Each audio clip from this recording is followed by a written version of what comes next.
Assalamualaikum warahmatullahi wabarakatuh. Yang terhormat Ibu Nurul Fitriani SSI MSI selaku dosen pengampu mata kuliah proses stokastik. Sebelum masuk ke materi, izinkan kami memperkenalkan anggota kelompok kami, yakni kelompok 2. Selanjutnya, kami akan memaparkan beberapa poin-poin penting yang akan dijelaskan pada renewal teori dan aplikasinya. Yang pertama, ada introduction. Yang kedua, ada distribusi of renewal process. Yang ketiga, ada limit teorema. Yang keempat, ada renewal reward process. Yang kelima, ada study case. Dan yang keenam, ada exercise. Di sini saya akan menjelaskan bagian introduction. Dalam kehidupan sehari-hari banyak dijumpai proses penggantian sebuah komponen, misalnya bola lampu, komponen sebuah mesin, dan lain-lain. Proses penggantian dapat dilakukan dengan beberapa alasan, misalnya karena usia komponen yang sudah tua, karena munculnya produk baru yang lebih baik, atau karena komponen tersebut rusak.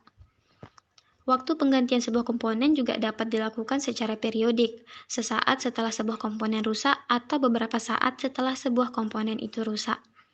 Nah, komponen pengganti mungkin memiliki karakteristik yang berbeda dengan komponen yang diganti. Misalkan kalau kita mengupgrade komponen komputer. Contohnya itu, misalkan pada waktu T0 sama dengan 0, dioperasikan sebuah komponen baru yang akan rusak dalam jangka waktu T1. Begitu komponen tersebut rusak, langsung diganti dengan komponen baru. Nah, kemungkinan juga komponen yang baru ini akan rusak dalam jangka waktu T2. Demikian juga seterusnya. Proses berlangsung sehingga proses penggantian ke N terjadi pada saat Sn.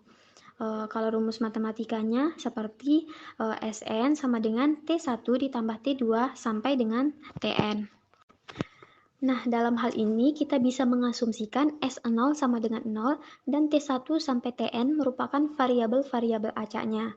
Masing-masing merupakan usia hidup komponen ke1 sampai ke N. Kita juga bisa mengasumsikan bahwa Tn itu saling bebas dan berdistribusi identik dengan fungsi kerapatan Ft. Untuk setiap waktu T lebih besar daripada 0, terdapat sebuah variabel acak Nt yang menyatakan banyaknya proses penggantian yang dilakukan sampai waktu T. Nah, variabel acak ini telah menarik perhatian para ahli dan telah melahirkan sebuah teori yang dikenal dengan nama renewal theory. Berdasarkan penjelasan di atas, terdapat beberapa definisi. Definisi pertama, proses pembaruan atau renewal process merupakan himpunan variabel acak Nt di mana T lebih besar dari 0. Dengan Nt sebagaimana dijelaskan di atas, disebut sebagai proses pembaruan atau renewal process dengan distribusi pembaruan F. Proses distribusi Nt dapat kita peroleh secara teori, yaitu dengan mencatat hubungan penting yang terjadi. Misalnya, bahwa waktu renewal Kn yang terjadi sebelum atau pada waktu T, jika dan hanya jika banyaknya renewal yang terjadi dalam interval 0-1 lebih besar sama dengan N.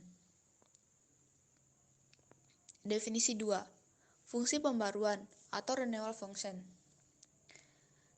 Misalkan Nt, di mana T lebih besar sama dengan 0, adalah sebuah proses pembaruan dengan distribusi F.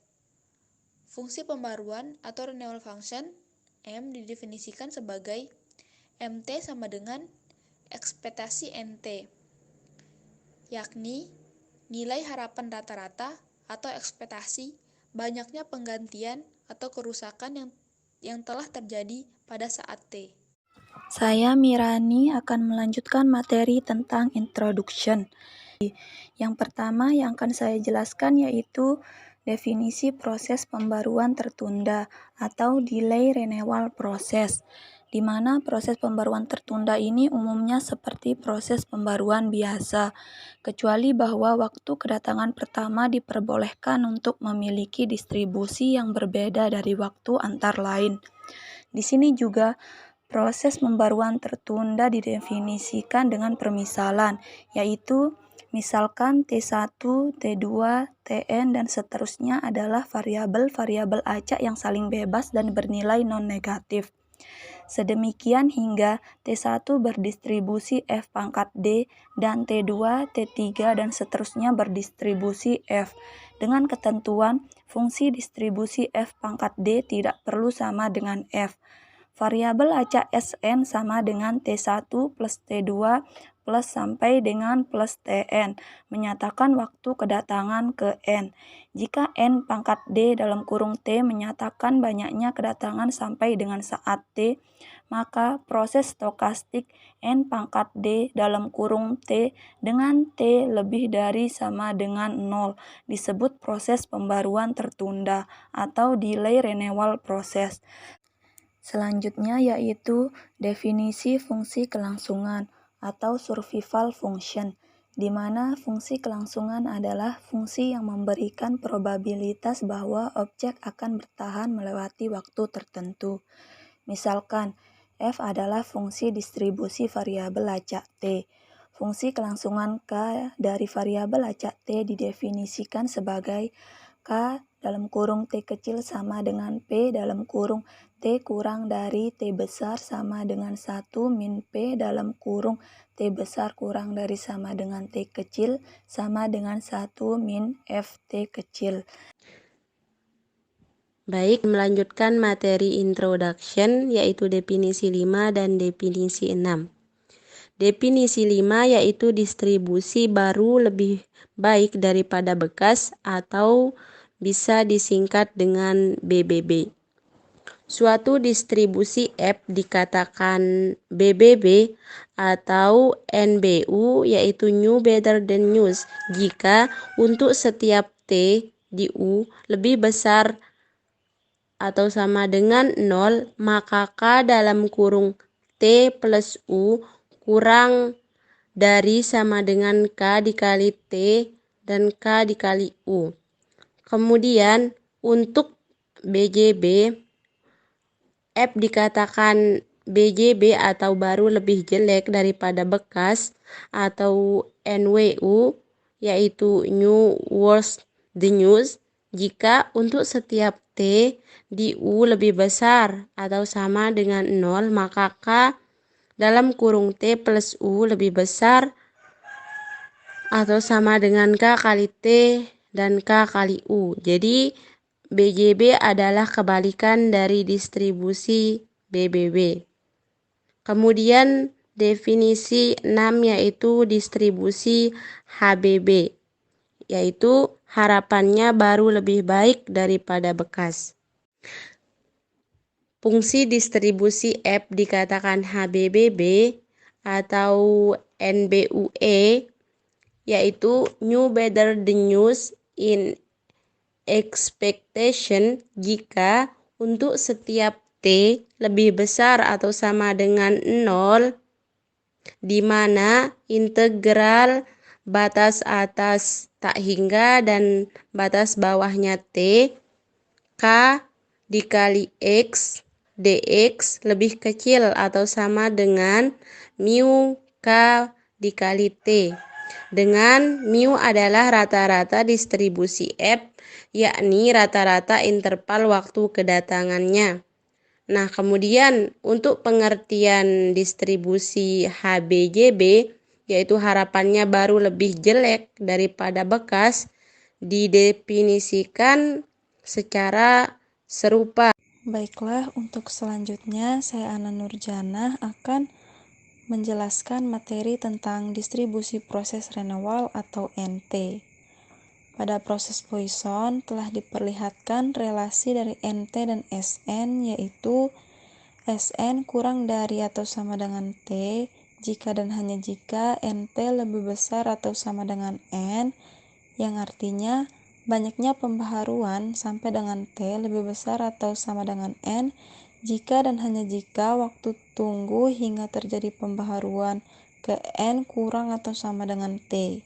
Dari relasi itu dapat kita peroleh PNT sama dengan N sama dengan PNT lebih besar atau sama dengan N dikurangi PNT lebih besar atau sama dengan N plus 1 sama dengan PSN kurang dari atau sama dengan T dikurangi Sn plus 1 kurang dari atau sama dengan T sama dengan Fsn T dikurangi Fsn plus 1 T, kemudian menghasilkan Fnt dikurangi Fn plus 1 T. Selanjutnya saya akan membahas rata-rata variabel acak Nt. Rata-rata dari variabel acak Nt merupakan suatu fungsi Reinhold. Mt sama dengan ekspektasi Nt. Fungsi Reinhold memberikan ekspektasi banyaknya Reinhold pada waktu 0 sampai T. Hubungan antara Mt dan Ft dapat dilihat sebagai berikut. Mt sama dengan ekspektasi dalam kurung Nt. Sigma N sama dengan 1 sampai ta hingga P dalam kurung Sn kurang dari sama dengan T. Sigma N sama dengan 1 sampai ta hingga N kali P dalam kurung Nt sama dengan N. Sigma N sama dengan 1 sampai ta hingga N dalam kurung Fnt dikurang Fn plus 1 dikali T. Persamaan ini dapat kita lihat dari distribusi Poisson yang sudah dijelaskan oleh Anna. Lalu sigma N sama dengan 1 sampai ta hingga, N-nya itu kita kali masuk, jadinya kali masuk ke dalam kurung, jadinya sigma N sama dengan 1 sampai ta hingga dalam kurung N Fnt dikurang N Fn plus 1 T. Sama dengan kan N-nya dihitung mulai dari 1 sampai ta hingga. Kita substitusiin N-nya mulai dari 1 sampai ta hingga, sehingga menjadi 1 F1T min 1 F2T ditambah 2 F2T dikurang 2 F2T ditambah 3 F3T dikurang 3 F4T ditambah 4 F4T dikurang 4 F5T sampai seterusnya. Sama dengan F1T ditambah F2T ditambah F3T ditambah F4T ditambah F5T dan seterusnya, dan mendapatkan hasil dari hasil sigma N sama dengan 1 sampai ta hingga Fnt. Baik, selanjutnya saya akan menjelaskan mengenai teorema limit. Yang pertama yaitu teorema limit pusat untuk proses pembaruan, di mana teoremanya yaitu limit T mendekati ta hingga Pnt dikurangi T per mu dibagi akar T sigma kuadrat per mu pangkat 3 kurang dari X sama dengan 1 per akar 2V integral min ta hingga sampai dengan X E pangkat min X kuadrat per 2 dx. Selain itu, dapat juga ditunjukkan bahwa var Nt dibagi T itu konvergen sigma kuadrat per mu pangkat 3. Sehingga dapat dilihat bahwa limit T mendekati ta hingga var Nt bagi T sama dengan sigma kuadrat per mu pangkat 3. Halo, saya Nirwanto. Saya akan melanjutkan pembahasan selanjutnya mengenai limit theorem elementary Reinhold theorem. Lim T menuju ta hingga Mt per T akan sama dengan 1/U, di mana 1/U itu akan bernilai 0 ketika U sama dengan ta hingga dengan probabilitas 1, artinya dalam jangka waktu yang panjang rata-rata banyaknya renewal per unit waktu sama dengan kebalikan dari min waktu selang kejadian antara dua renewal berurutan. Untuk selanjutnya, saya akan membahas tentang teorema untuk distribusi asimptotik. Teorema ini sangat berkaitan erat dengan teorema sentral limit theorem. for renewal process, di mana teorema ini terbentuk akibat dari central limit theorem. Jadi, jika NT adalah banyaknya kedatangan sampai dengan waktu T dalam suatu proses pembaruan yang mempunyai nilai rata-rata dan simpangan baku interval waktu kedatangan berturut-turut mu dan theta, maka lim T menunjuk tak hingga var NT per T sama dengan theta kuadrat per mu kuadrat, mu pangkat 3. Baiklah, nama saya Alvina Damayanti, masuk ke bagian yang keempat yaitu renewal reward process. Jadi, proses renewal itu dapat ditentukan dengan 3 cara standar, yaitu yang pertama, kita bisa menggunakan distribusi bersama dari waktu kedatangan. Kedua, kita bisa menggunakan distribusi bersama dari waktu antar kedatangan. Dan yang ketiga, yaitu dengan menggunakan distribusi bersama dari proses perhitungan, di mana N mewakili jumlah pendatang ke sistem dalam interval 0 sampai T. Adapun alasan kenapa proses ini disebut dengan proses renewal, itu karena proses probabilistik ini dimulai pada setiap masa kedatangan. Kita sudah mengetahui bahwa penerapan dari proses renewal ini itu dapat menggunakan 2 teorema, yaitu teorema renewal elementer dan teorema limit pusat. Sedangkan dalam proses renewal dengan reward, setiap waktu antar kedatangan dikaitkan dengan variabel acak yang secara umum dianggap sebagai penghargaan yang terkait dengan waktu antar kedatangan tersebut. Maksudnya ini adalah proses yang memberi total reward sampai waktu T. Saya Priska selanjutnya akan menjelaskan materi tentang proses renewal, yaitu yang pertama distribusi banyaknya kegagalan. Telah diketahui hubungan antara banyaknya kegagalan, banyaknya peristiwa yang sama terjadi pada interval waktu, dan waktu pada saat terjadinya kegagalan ke N dan waktu kedatangan, yakni NT kurang dari N jika dan hanya jika Sn lebih dari T.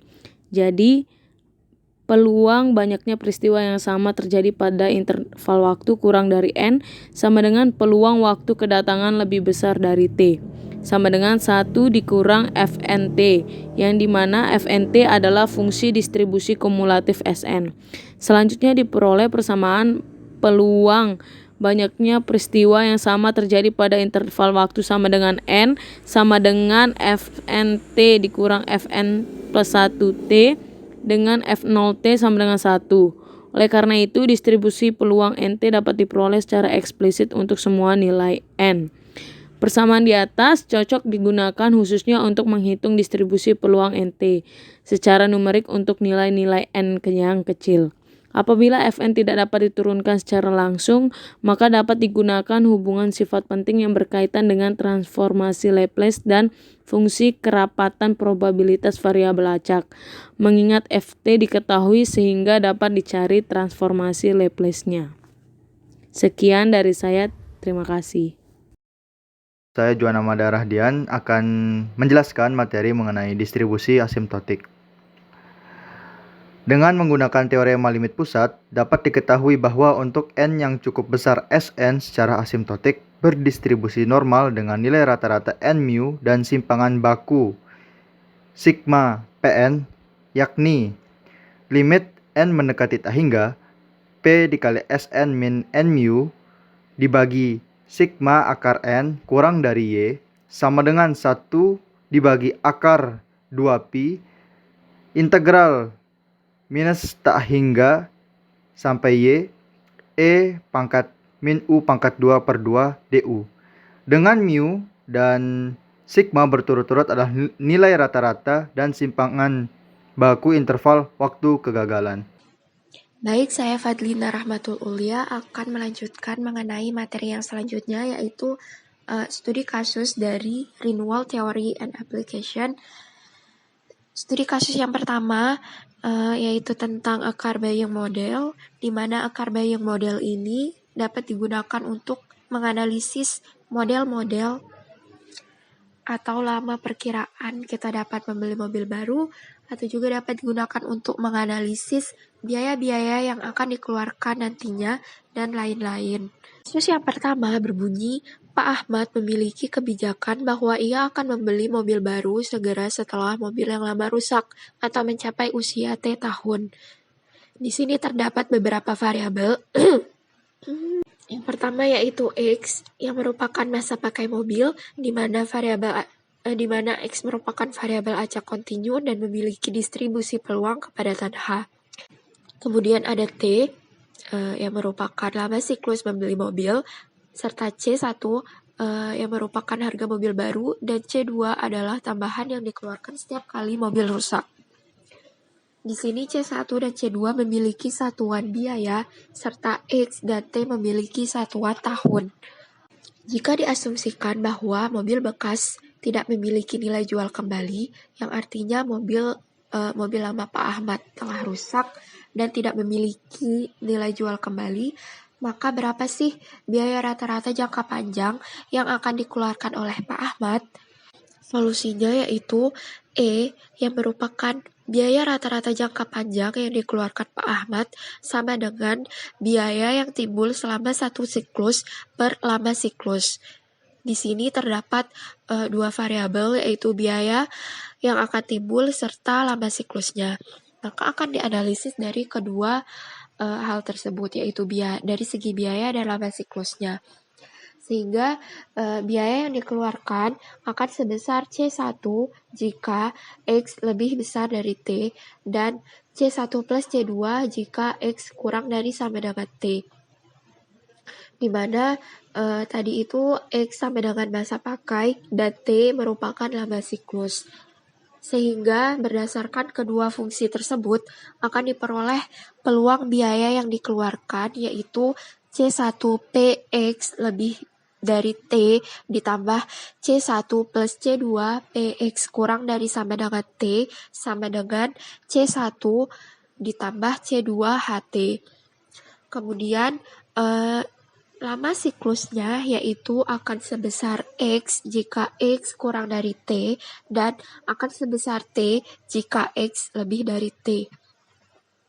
Maka peluang dari lama siklus yang diharapkan yaitu integral 0 sampai dengan T X HX dx ditambah integral T sampai dengan tak hingga T HX dx sama dengan integral 0 sampai dengan T X HX dx plus T dikali 1 min HT.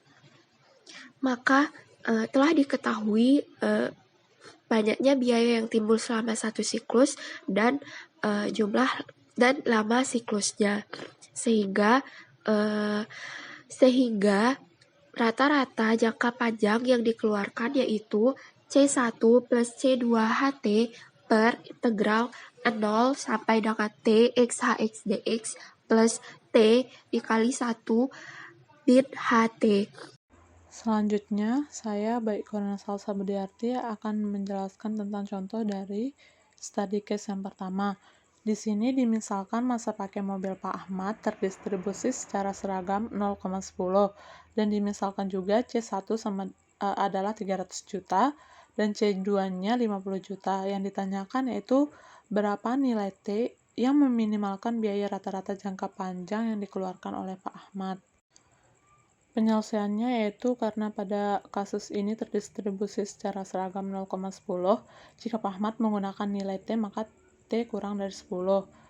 Maka biaya rata-rata jangka panjang sama dengan, yaitu sesuai dengan rumus yang telah dijelaskan sebelumnya, yaitu C1 plus C2 dikali HT per integral 0 sampai T X HX dx plus T dikali 1 minus HT. Dimasukkan nilai C1, C2, HT, dan HX. Nilai HT yaitu T per 10 karena T yang digunakan kurang dari 10. Sedangkan nilai HX yaitu nilai kepadatan peluangnya yaitu 1 per 10. Diperoleh GT sama dengan 3 ditambah setengah dikali T per 10 per integral dari 0 sampai T X per 10 dx ditambah T dikali 1 minus T per 10. Diperoleh nilai GT-nya yaitu sama dengan 3 plus T per 20 per T kuadrat per 20 ditambah 10T minus T kuadrat per 10. GT sama dengan 60 plus T per 20T minus T kuadrat. Karena yang dicari yaitu nilai T yang meminimalkan, maka akan dicari terlebih dahulu yaitu turunan pertama dari GT sama dengan 0. Karena bentuk GT-nya di sini U per Pi, maka untuk mencari turunannya yaitu menggunakan rumus U aksen Pi minus UV aksen per Pi kuadrat, sehingga diperoleh G aksen T sama dengan 20T minus T kuadrat minus 60 plus T dikali 20 minus 2T per 20T minus T kuadrat. Kedua ruas ini kan karena G aksen T-nya sama dengan 0, maka kedua ruas ini dapat dikalikan dengan 20T minus T kuadrat, sehingga diperoleh 20T minus T kuadrat sama dengan 60 plus T dikali 20 minus 2T. Diperoleh persamaan T yaitu T kuadrat plus 120T minus 1200 sama dengan 0, sehingga didapatkan nilai T yaitu T sama dengan 9,25 atau T sama dengan minus 129,25. Karena nilai T telah ditentukan yaitu kurang dari 10, maka yang memenuhi yaitu nilai T sama dengan 9,25. Maka dari siklus T kurang dari 10 ini, kebijakan yang optimal untuk Pak Ahmad adalah membeli mobil baru setiap kali mobil lamanya mencapai usia 9,25 tahun. Oke, di sini saya akan melanjutkan materi tentang studi kasus 2. Misalkan sebuah lampu listrik yang baru saja dipasang di ruang gawat darurat di sebuah rumah sakit. Misalkan pula bahwa usia hidup lampu listrik tersebut berdistribusi eksponensial dengan rata-rata usia hidup mu bulan. Dengan kata lain, laju kematian lampu adalah lambda sama dengan 1 sama dengan mu, yakni sekali dalam mu bulan. Anggap bahwa begitu lampu mati, langsung diganti dengan lampu baru yang mempunyai distribusi usia hidup yang sama seperti lampu sebelumnya. Proses penggantian lampu demikian merupakan sebuah proses pembaruan khusus yang dikenal dengan nama proses Poisson. Dengan ente menyatakan baiknya penggantian yang telah dilakukan pada saat T dihitung sejak saat pemasangan lampu pertama kali. Oleh karena interval-interval waktu kedatangan berdistribusi eksponensial dengan parameter lambda, maka ente berdistribusi Poisson dengan rata-rata lambda T dan varians sigma n kuadrat T sama dengan lambda T. Dalam hal ini, varians usia hidup lampu adalah sigma kuadrat sama dengan mu kuadrat. Nah, seperti yang kita lihat sebelumnya, ternyata studi kasus yang kedua itu merupakan contoh kasus simulasi proses Poisson, di mana proses Poisson ini memenuhi persamaan-persamaan berikut yang bisa teman-teman lihat pada slide, yaitu yang pertama, limit T menuju tak hingga varian kurung siku in T per E kurung siku in T sama dengan limit T menuju tak hingga lambda T per lambda T sama dengan 1, karena sigma kuadrat per mu kuadrat sama dengan 1. Yang kedua, limit T menuju tak hingga MT per T sama dengan limit T menuju tak hingga lambda T per T sama dengan lambda sama dengan 1 per mu. Dan yang ketiga, limit T menuju tak hingga varian kurung siku in T per T sama dengan limit T menuju tak hingga lambda T per T sama dengan lambda, karena sigma kuadrat per mu pangkat 3 sama dengan 1 per T sama dengan lambda. Terlihat bahwa proses dalam limit-limit di atas tidak bergantung pada T. Perkenalkan, nama saya Rozimang. Saya di sini akan melanjutkan apa yang telah disampaikan oleh teman saya. Studi kasus 3. Pertimbangkan proses pembawaan yang memiliki distribusi F dan tentukan A dalam kurung T sebagai waktu di T. Maksudnya A dalam kurung T adalah AT itu berada di dalam T sejak pembawaan terakhir. Jika pembawaan mewakili item yang lama gagal dan digantikan dengan yang baru, maka AT merupakan presentasi usia item yang digunakan pada saat T. Maksud seperti yang saya maksud tadi itu, AT itu berada di dalam T. Sehingga S, N dalam kurung T mewakili waktu dari kejadian terakhir sebelum atau pada waktu T.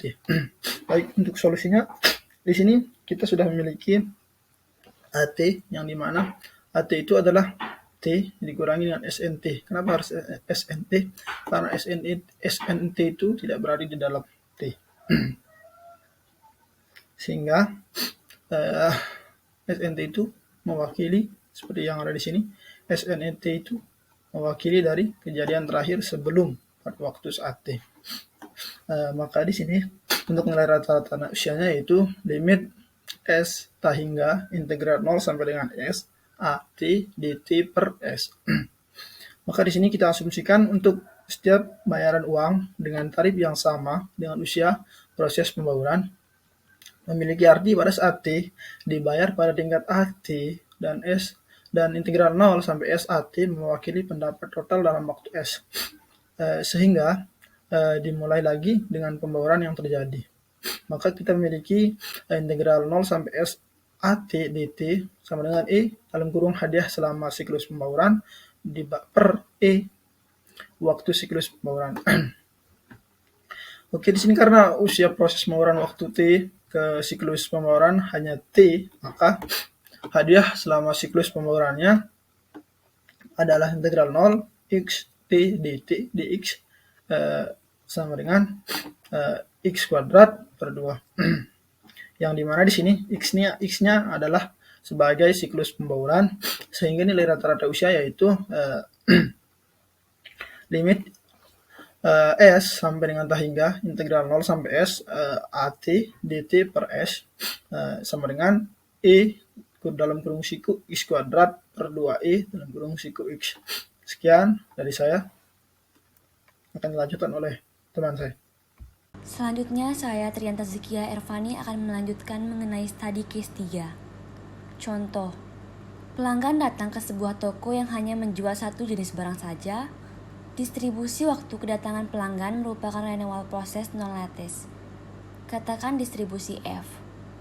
Jumlah permintaan barang diasumsikan independen dengan distribusi G. Toko itu menggunakan aturan order dalam kurung S kecil dan S besar, yang mana jumlah persediaan setelah melayani pelanggan kurang dari S kecil, maka toko akan mengorder barang sampai jumlah persediaan menjadi S besar.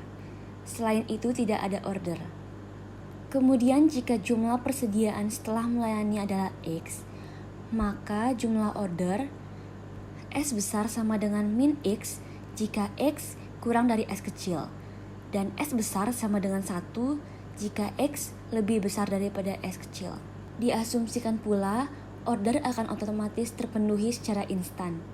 Dinotasikan XT adalah jumlah persediaan pada waktu T jika X0 sama dengan S, maka kita sebut sistem on saat persediaan barang minimal X dan off jika kurang dari X pada waktu T untuk T yang sangat lama. Kemudian selanjutnya yaitu penyelesaian. Kasus di atas merupakan masalah alternatif renewal proses.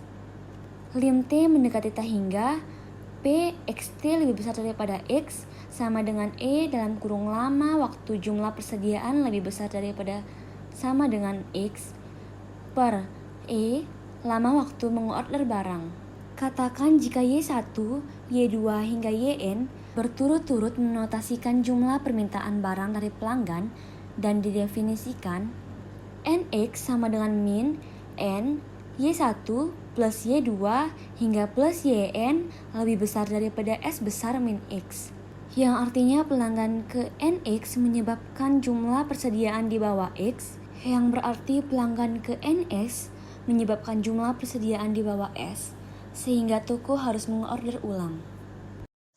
Oke, baik, saya Nabila Medianti Putri. Selanjutnya akan membahas tentang studi case yang keempat. Di sini misalkan para nasabah bank akan datang ke sebuah mesin ATM mengikuti proses Poisson dengan parameter atau laju. Namun nasabah-nasabah itu akan masuk ke ruang mesin ATM apabila mesin tersebut kosong saat mereka datang. Jadi kalau mesin ATM sedang dipakai seseorang, maka nasabah baru yang datang itu akan pulang daripada menunggu. Nah, kita di sini akan mendapatkan jika waktu yang dihabiskan nasabah di mesin ATM berdistribusi F, maka yang A, waktu yang dihabiskan nasabah di mesin ATM. Jika misalkan W itu menyatakan waktu yang dihabiskan nasabah di mesin ATM, berarti asumsikan berdistribusi eksponensial dengan parameter lambda, sehingga diperoleh EW sama dengan 1/lambda. Kemudian yang B, untuk seseorang A menggunakan mesin ATM. Nasabah B datang dan bersedia menunggu orang tersebut. Waktu yang dihabiskan yang diharapkan atau expect amount of time B dimensi ATM adalah kita pakai di sini EWB sama dengan 1/lambda ditambah 1/lambda, di mana 1/lambda yang pertama itu waktu dari yang dihabiskan nasabah si A, sehingga diperoleh sama dengan 2/lambda. Untuk yang C, misalkan para nasabah bersedia antri. Jadi para nasabah berarti ada banyak orang nih, lebih dari 2 orang. Diketahui seorang nasabah sedang memakai mesin ATM. Ketika Vina datang, sudah ada 2 orang lain yang sedang antri. Berapa min waktu yang dihabiskan Vina di mesin ATM? Nah, kita gunakan EWB sama dengan 1/lambda untuk waktu orang pertama, dan ditambah 4/lambda untuk 2 orang yang sedang antri, sehingga Vina akan masuk ke mesin ATM itu dalam kurun waktunya 5/lambda. Di sini min waktu proses Poisson plus waktu min di ATM. Nah, selanjutnya di sini kelompok kami menyediakan exercise atau latihan untuk teman-teman semua. Bisa dibaca soalnya. Untuk soal yang A, dengan asumsi bahwa semua bagian awalnya bekerja, berapa waktu yang diharapkan sampai kegagalan pertama? Untuk yang B, dengan asumsi bahwa semua bagian awalnya bekerja, berapa probabilitas bahwa komputer masih bekerja tanpa harus dimatikan setelah 5 minggu? Berikut daftar referensinya. Hanya itu saja yang dapat kelompok kami sampaikan. Kurang dan lebihnya mohon dimaafkan. Wabillahi taufiq wal hidayah. Wassalamualaikum warahmatullahi wabarakatuh.